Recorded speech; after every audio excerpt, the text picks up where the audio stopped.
एल्गर्न Blackwood के 1907 के रोंगटे खड़े कर देने वाले नॉवल द विलोज का गहराई से विश्लेषण करें। कॉस्मिक हॉरर के जनक H.P. लवक्राफ्ट तक इसे अपनी सबसे पसंदीदा और बेहतरीन कहानी मानते थे। ये कहानी वियर्ड फिक्शन शैली का एक मास्टरपीस है, जहां अनजान खौफनाक शक्तियां हमारी दुनिया में घुसपैठ करती हैं। कहानी की शुरुआत बिल्कुल सामान्य लगती है। दो दोस्त डैन्यूब नदी में बस एक साधारण नाव यात्रा पर निकलते हैं। दिलचस्प बात दोनों का अंतर है। कथावाचक काफी कल्पनाशील है, जबकि उसका साथी स्वीड बेहद व्यवहारिक और बिल्कुल अकल्पनाशील है। एक बेहद सुनसान और वीरान रेतीले द्वीप पर कैंप लगाने का उनका फैसला उनकी सबसे बड़ी गलती साबित होता है। सोचिए, जब हमेशा तार्किक रहने वाला स्वेड भी किसी अनजान खतरे को महसूस करने लगे, तो डर कितना खौफनाक होगा। यहाँ ब्लैकवुड ने खुद प्रकृति को ही एक जीवित और जानबूझकर हमला करने वाली खतरनाक शक्ति में बदल दिया है। ये वाले पेड़ अजीब तरह से खुद हिलते हुए लगते हैं, जो सीधे इंसानी दिमाग पर मनोवैज्ञानिक हमला करते हैं। वहां से घबराहट में भागते एक यात्री का क्रॉस का निशान बनाना आने वाले भयानक खतरे की पहली चेतावनी थी।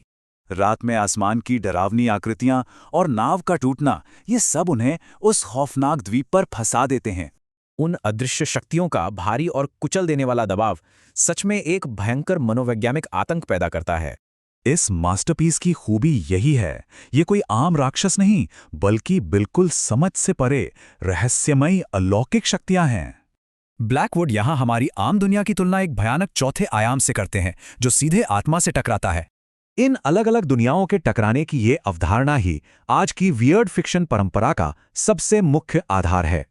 दबाव तब टूटता है जब वो हमेशा तार्किक रहने वाला स्वेड पागलपन में खुद को नदी में फेंकने लगता है। फिर अगले दिन उन्हें एक किसान का शव मिलता है, जिस पर उस अलौकिक शक्ति के अजीब खौफनाक निशान थे। इसका अंत सचमुच रोंगटे खड़े कर देता है, जब वो अजीब निशानों वाला शव अचानक नदी में बह जाता है।